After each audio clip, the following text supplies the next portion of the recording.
Dear student, आज के lecture में हम जून 2013 के लीनियर अलजेब्रा के प्रीवियस ईयर करेंगे। स्टूडेंट, क्वेश्चन आया हुआ है a = 135 a13, एक मैट्रिक्स दी हुई है 017 9b 001 15 b 11 15 where a b belongs to r। Choose the correct statement.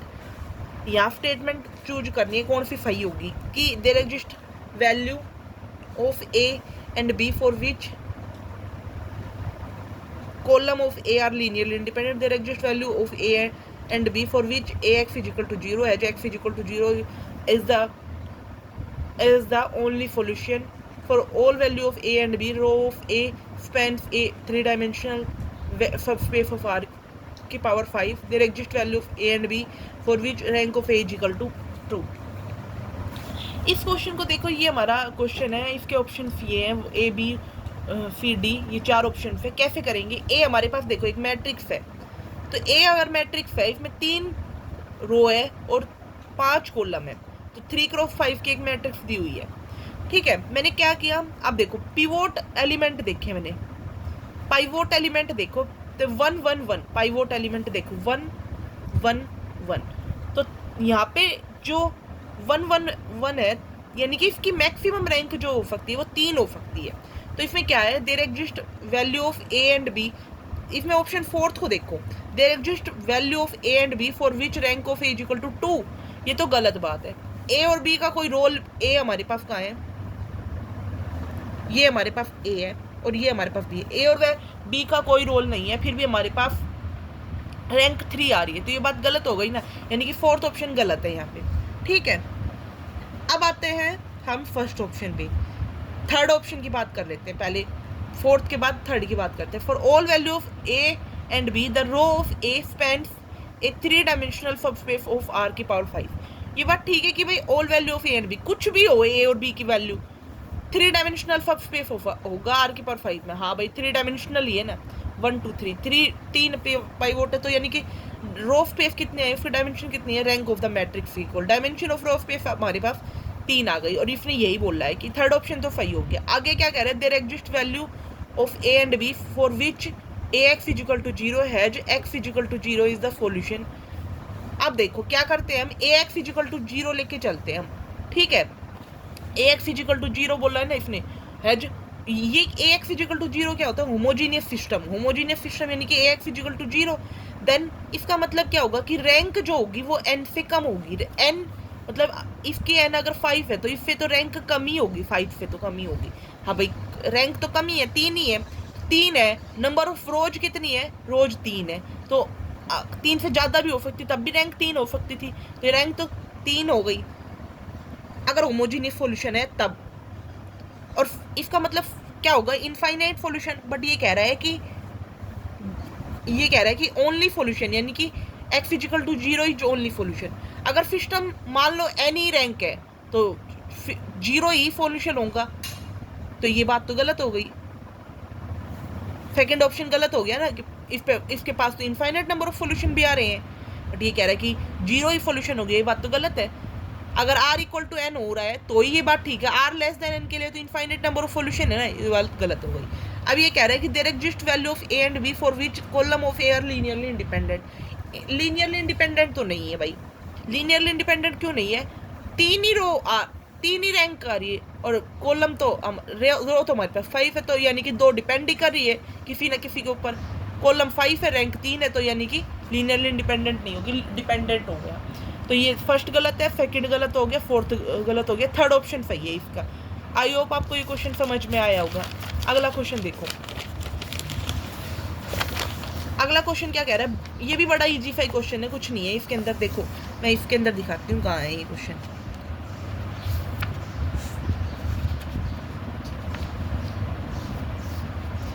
ये रहा 53।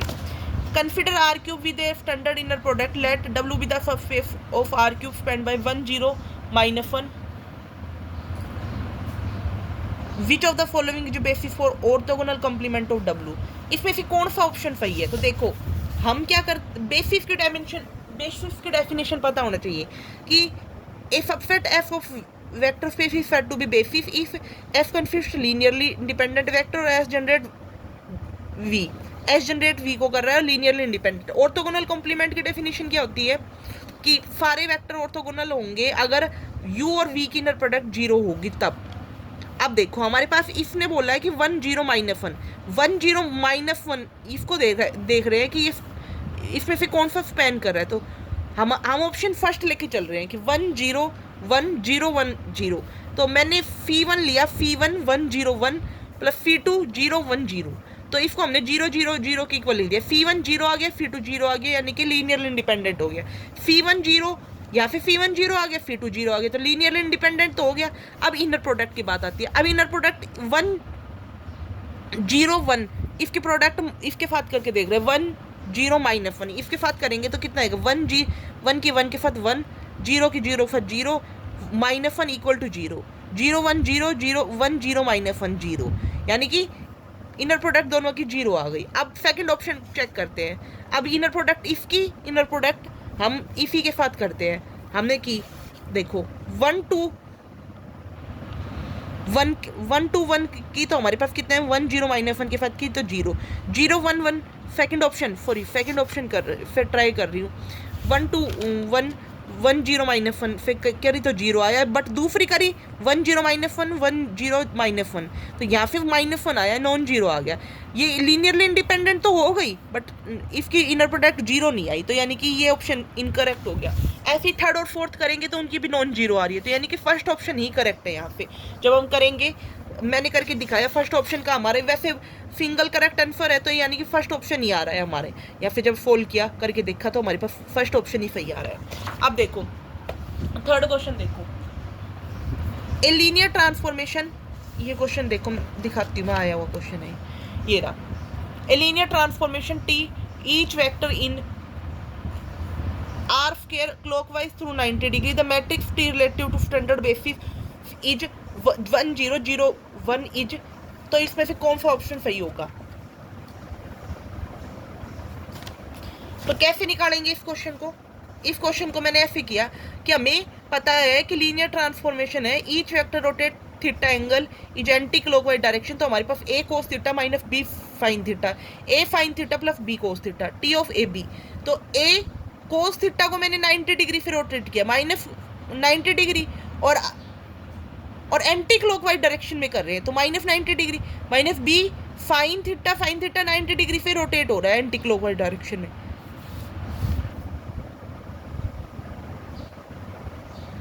सॉरी क्लॉकवाइज डायरेक्शन में हो रहा है इसलिए माइनस लगा रहे हैं, तो minus 90 degree a sin minus 90 degree b cos minus 90 degree. अब माइनस साइन जो है वो इसमें प्लस का बना देगा, sine theta sine of minus theta क्या होता है माइनस साइन थीटा, और कोस ऑफ माइनस थीटा क्या होता है कोस ऑफ थीटा।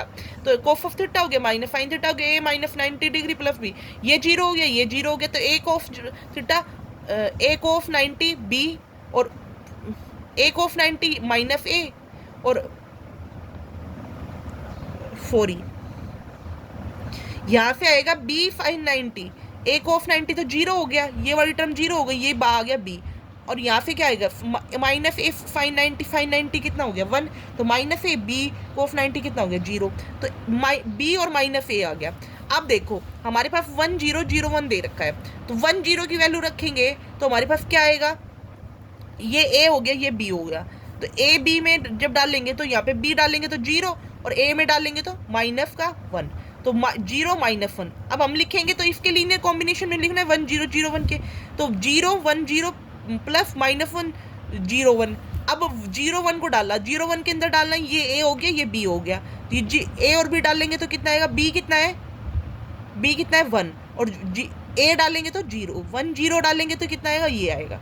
तो हमारे पास मैट्रिक्स बनी 0 माइनस 1 और 1 0, तो इसको मैंने इस फॉर्म में लगाया 0 माइनस 1 1 0, क्योंकि ऐसे लिखते हैं ना एलिमेंट्स को, तो मैंने ऐसे लिख दिया, तो सेकंड ऑप्शन यहाँ पे करेक्ट बन रहा है, बाकी सारे इनकरेक्ट हो गए। आगे देखो, let T R square R की पावर एन से आर की power N be linear transformation which of the following statement that show कि टी इज बाइजेक्टिव, तो ऑप्शन है देखो ये क्वेश्चन ये रहा, यहाँ पे क्लियर दिख रहा है। टी आर की पावर एन पे आर की power N be linear transformation which of the following statement implies that T is bijective.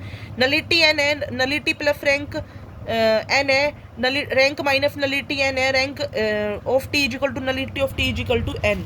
तो कौन सा आंसर सही होगा? तो कैसे करेंगे इस क्वेश्चन को?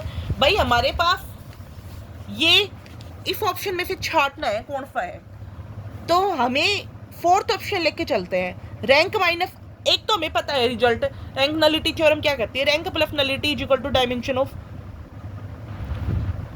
यहाँ पे दोनों की डायमेंशन सेम है तो एन हो गई ना, rank plus nullity is equal nullity is equal to N, rank plus nullity is equal to N, और रैंक माइनस नलिटी लेके चले। मान ले मैं रैंक माइनस नलिटी इनमें से ऑप्शन में से फोर्थ ऑप्शन लेके चलती हूँ, rank minus nullity is equal to N. तो यहाँ से दोनों को करेंगे तो हमारे पास कितनी आ गई, 2 ऑफ रैंक कितना आ गया, 2 ऑफ एन। तो रैंक आ गई हमारे पास रैंक ऑफ टी कितनी आ गई, एन, और नलिटी आ गई 0। तो यहाँ से रैंक ऑफ एन, अगर रैंक ऑफ टी एन है और नलिटी ऑफ टी 0 है, तो इसका मतलब ये क्या हो गया, टी बाइजेक्टिव हो गया। तो यानी कि ऑप्शन बाइजेक्टिव ही पूछ रहे हैं ना, बाइजेक्टिव के लिए फोर्थ ऑप्शन ठीक होगा। थर्ड करेंगे तो नहीं होगा, इससे कोई बाइजेक्टिव का रिजल्ट कोई नहीं निकल के आता।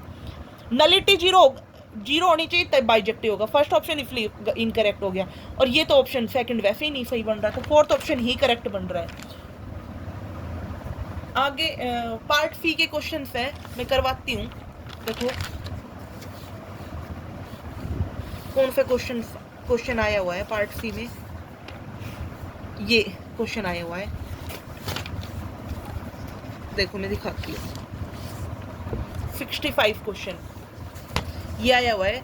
ए बिलोंग्स कर रहा है M10 the vector space of 10 cross 10 matrix with entries in C, WA be the subspace of M10, A की power n greater than, choose the correct statement. कौन सी बात ठीक है? तो मैंने इसको कैसे किया कि A जो है वो बिलोंग कर रहा है M20 के अंदर। अब A क्या है, मैट्रिक्स है, 10 क्रॉस 10 ऑर्डर की मैट्रिक्स है, तो A 10 क्रॉस 10 मैट्रिक्स ऑर्डर की मैट्रिक्स है। और कैरेक्टरिस्टिक्स जो इक्वेशन होगी वो क्या होती है, मैट्रिक्स 10 क्रॉस 10 मैट्रिक्स की हमारे पास कैरेक्टरिस्टिक्स इक्वेशन होगी x की पावर 10 प्लस A9 x की power 9 plus A0 I identity equal to 0। अब कैरेक्टरिस्टिक्स हर एक मैट्रिक्स अपने इक्वेशन को सेटिस्फाई, कैली-हैमिल्टन थ्योरम यही कहते हैं ना कि हर एक मैट्रिक्स जो होती है वो कैरेक्टरिस्टिक्स इक्वेशन को सेटिस्फाई करती है। तो कैरेक्टरिस्टिक्स इक्वेशन को सेटिस्फाई कर दिया इसने, तो A10 को मैंने ये लिख दिया, माइनस A10 इधर ही रखा, बाकी सारी टर्म उधर लेके चले गए, ये रख दिया। तो A10 is equal to minus A0 I plus A0 7 plus A0 8, तो हमारे पास A10 से A9 A की पावर 9 फॉर्म में लिख दिया। तो WA जो है वो स्पैन कर रहा है A0 A की पावर 1 A की पावर 2 A की पावर 3 A की पावर 9 तक। तो डायमेंशन ऑफ WA कितनी आएगी, डायमेंशन ऑफ WA कितनी आ गई, लेस देन इक्वल टू 10 आ गई, ये 10 एलिमेंट्स हो गए। तो यानी कि A की ऑप्शन 10 या 10 से कम भी हो सकती है, तो A के ऑप्शन करेक्ट बन रहा है for any A dimension of WA less than equal to 10। ये भी नहीं बनेगा, ये भी नहीं बनेगा, ये भी नहीं बनेगा, नहीं फर्स्ट ऑप्शन करेक्ट बन रहा है। अगला क्वेश्चन देखो, अगला क्वेश्चन है ये, let W be the complex 3 cross 3 matrix with A cube is equal to -1, which of the following statement are correct. कौन सी बात ठीक है? तो देखो मैंने इस क्वेश्चन को कैसे किया है, A क्यूब जो है वो दे रखा है माइनस आइडेंटिटी, तो इसको मैंने ये लिख लिया x cube is equal to -1। कोई ना कोई वेरिएबल है जो जिससे ये इक्वेशन बनी है, यानी कि कैली-हैमिल्टन थ्योरम सेटिस्फाई करवाई है। तो x cube is equal to, तो इसको x cube plus 1 equal to 0, तो हमने ये लिख दिया। कैरेक्टरिस्टिक्स इक्वेशन बना ली इससे हमने, तो हमारे पास x plus 1 x square minus x plus 1 ऐसे आ गया, x प्लस 1 इक्वल टू 0 किया तो x की वैल्यू -1 आ गई, और एक हमारे पास आ गई ओमेगा स्क्वायर आ गए। तो ये 1 प्लस इसको ओमेगा स्क्वायर बोल सकते हैं ना। तो यहाँ से 3 रूट आ गए A के, जो A इक्वेशन थी उसके पास 3 रूट आ गए, तो 3 डिस्टिंक्ट रूट है, इसलिए डायगोनलाइजेबल हो गई। डायगोनलाइजेबल है तो वो ट्रायंगुलाइजेबल भी हो जाएगी। तो यानी कि इसमें कौन सा ऑप्शन सही होगा, डायगोनलाइजेबल सेकंड ठीक है, ट्रायंगुलाइजेबल सही है। अब A है 3 distinct eigen value, 3 distinct eigen value, ये बात ठीक नहीं है। जरूरी थोड़ी थी अगर मैंने A को आइडेंटिटी ही लेके चली माइनस आई लेके चली तो ए क्यूब कितना होगा माइनस आई क्यूब, और आई क्यूब का मतलब आई माइनस आई, और यानी कि -1 -1 -1। तो यानी यहाँ पे क्या हो गया, 3 डिस्टिंक्ट आइगन वैल्यू, ये गलत बात हो गई। डायगोनलाइजेबल ठीक है, ट्रायंगुलाइजेबल ठीक है, नॉन सिंगुलर बिल्कुल ठीक है, कोई दिक्कत ही नहीं है, क्योंकि भाई 3 डिस्टिंक्ट आइगन वैल्यू, कोई जीरो तो आ ही नहीं रहा, तो सेकंड, थर्ड और फोर्थ सही आंसर है। आगे देखो क्वाड्रेटिक फॉर्म से क्वेश्चन आया हुआ है 67 क्वेश्चन। 67 क्वेश्चन क्या कहता है, क्वेश्चन है consider the quadratic form Q and P given by Q of x y z wx square plus y square plus z square plus bw square और P of x y z wx square plus y plus phi z w। तो कौन सी बात इसमें फिर सही होगी, P and Q are equivalent over phi if B and phi are non-zero complex number, P and Q are equivalent over R if B and phi are non-zero real number, P and Q are equivalent over R if B and phi are non-zero real number with B negative, P and Q are not equivalent over R if phi is equal to 0। तो कौन सी बात ठीक होगी, ये हमें दिखाना है। देखो इक्विवेलेंट का मतलब समझ में आ गया ना, तो आधी बातें वैसे ही क्लियर हो जाएगी। दो quadratic form over phi two any two quadratic form over phi are isomorphic होगा if and only if they have same rank. अगर उनकी रैंक सेम है, ओवर phi के लिए रैंक सेम होनी चाहिए, ओवर R के लिए रैंक प्लस सिग्नेचर दोनों ही होने चाहिए, ठीक है। अब इसने मैंने क्या करना है, सिग्नेचर क्या, सबसे पहले ये जानना है सिग्नेचर क्या होते हैं, number of positive eigen value minus number of negative eigen value. अब हमारे पास मैट्रिक्स क्यू लेके चले हम, x 1 1 1 पहले 1 1 1 लिख लिया, और इसमें बी डब्ल्यू, तो ये बी लिख दिया, बी डब्ल्यू स्क्वायर, यही है ना बी डब्ल्यू स्क्वायर, तो बी डब्ल्यू स्क्वायर, तो हमारे पास लास्ट एलिमेंट है बी डब्ल्यू स्क्वायर, तो बी लिख दिया। तो आइगन वैल्यू क्या आएगी 1 1 1 और बी, हमारे पास ये चार आइगन वैल्यू आ गई 1 1 1 और बी। अब बताओ रैंक कितनी होगी क्यू की, अगर बी 0 नहीं है तो 4 होगी, अगर बी 0 है तो 3 होगी, ठीक है। Rank of Q B not G equal to 0 तो 4, और रैंक बी इक्वल टू 0 तो 3।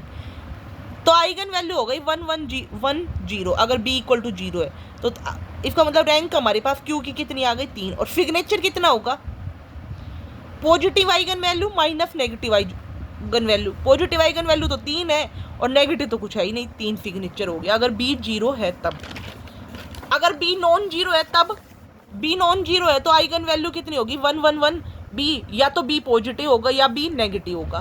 तो क्यू हमारे रैंक कितनी है 4, सिग्नेचर कितना हो गया 4, और अगर पॉजिटिव है तब, और अगर नेगेटिव है तब सिग्नेचर कितना हो गया 3 माइनस, भाई 3 तो पॉजिटिव वैल्यू हो गई, नेगेटिव वैल्यू हो गई 2 हो गया, तो रैंक तो 4 ही रहेगी, पर सिग्नेचर हमारे पास 2 केस बन गए सिग्नेचर के लिए। P के लिए मैट्रिक्स क्या बनेगी 1 0 0, ये बन गई। अब आइगन वैल्यू क्या होगी 1 1 phi/2 और माइनस phi/2, रैंक की कितनी होगी 4, अगर phi नॉन 0 है तो phi 0 है तो 2। सिग्नेचर क्या होगा, phi अगर नॉन 0 है तो सिग्नेचर होगा 2, ठीक है। और पॉजिटिव है तब, पॉजिटिव है तब तो 3 - 1 2, और अगर नेगेटिव है तब भी 2, 3 - 1 2, तो दोनों केस में सिग्नेचर हमारे पास कितना हो गया 2, क्योंकि पॉजिटिव है तो तब भी 3 आइगन वैल्यू, और नेगेटिव है तो भी 3 आइगन वैल्यू पॉजिटिव की और 1 आइगन वैल्यू नेगेटिव की। तो अब देखो ऑप्शन पे जाते हैं, P and Q are equivalent over phi if B and phi are non-zero complex number। बात ठीक है कि P और Q इक्विवेलेंट होगा phi के, अगर B और phi non zero complex number है तब। भाई नॉन जीरो कॉम्प्लेक्स नंबर है B और phi, तो P और Q इक्विवेलेंट हो गया। phi के ऊपर बोला यानी कि रैंक होनी चाहिए सेम, रैंक सेम है, देखो P और Q की रैंक सेम है ना, रैंक सेम है, नॉन जीरो कॉम्प्लेक्स नंबर है B और phi। तो फिर कह रहा है कि B and phi are equivalent over R if B and phi are non zero real number. Equivalent over R, over R में चेक कैसे करेंगे भाई, कॉम्प्लेक्स नंबर जो है सॉरी सिग्नेचर हमारा सेम होना चाहिए, रैंक तो सेम है ही, अभी मैंने बताया था, सिग्नेचर और सेम आना चाहिए, सिग्नेचर सेम है अगर नॉन जीरो है तो, नॉन जीरो है तो सिग्नेचर कितना है, सिग्नेचर है 2, देखो सिग्नेचर 2 है ना, और यहाँ पे भी सिग्नेचर 2 ही है, तो सही है ये बात भी, सेकंड ऑप्शन भी सही है। थर्ड ऑप्शन,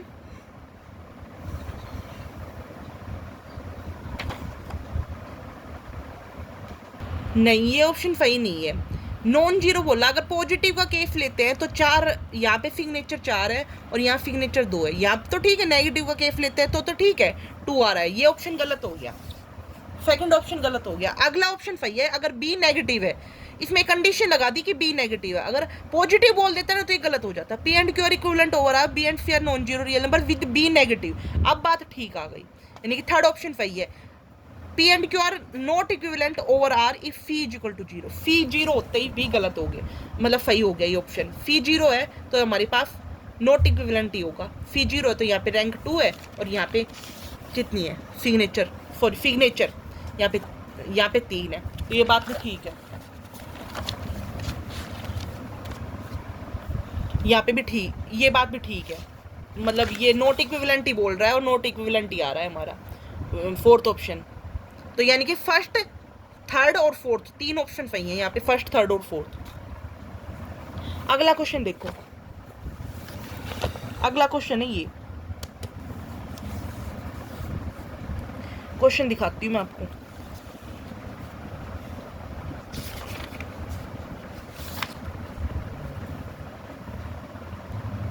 क्वेश्चन है ये, a linear operator T on a complex vector space has characteristics polynomial x square x minus 5 का whole square and minimum polynomial x cube square x minus 5, choose all correct option. कैसे करेंगे इस question को, देखो ध्यान से। Characteristics polynomial x cube x minus 5, am कितना होगा इसका, am देखेंगे तो 0 के राउंड कितने भाई है 3 और am 5 का कितना होगा 2।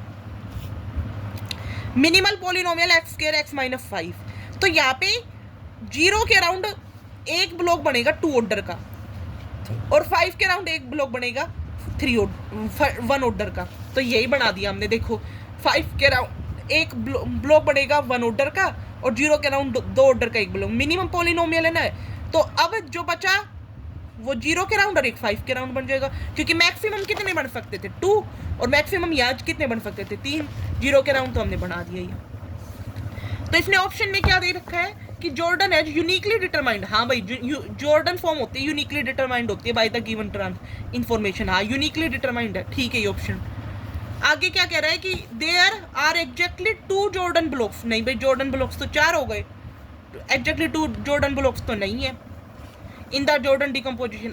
आगे क्या कह रहा है, the operator induce by T on quotient space V divide kernel of T minus 5i is nilpotent where I is the identity operator, or the operator induced by t on the quotient space v by kernel of t is scalar multiple of the identity operator। ये बात गलत हो गई, operator induce by T on the quotient space v by kernel t scalar multiple of the identity operator नहीं होगा, ये देखो nilpotent होगा। देखो ये डिकम्पोजिशन थ्योरम लगाई, प्राइमरी डिकम्पोजिशन थ्योरम, तो v is equal to W1 और W का डायरेक्ट सम होगा, डायरेक्ट सम होगा तो W1 हमारे पास कर्नल ऑफ टी स्क्वायर है और W2 colonel of T minus 5i है, तो V by kernel of T minus 5i direct is isomorphic to kernel of T square, तो V by kernel of T minus 5i अगर ये इसके equal है तो ये निलपोटेंट है, तो ये करेक्ट, थर्ड ऑप्शन करेक्ट है। Thank you for watching my video, if you like my video then subscribe my YouTube channel, आपको और भी ऐसी न्यू वीडियोज मिलती रहेंगी।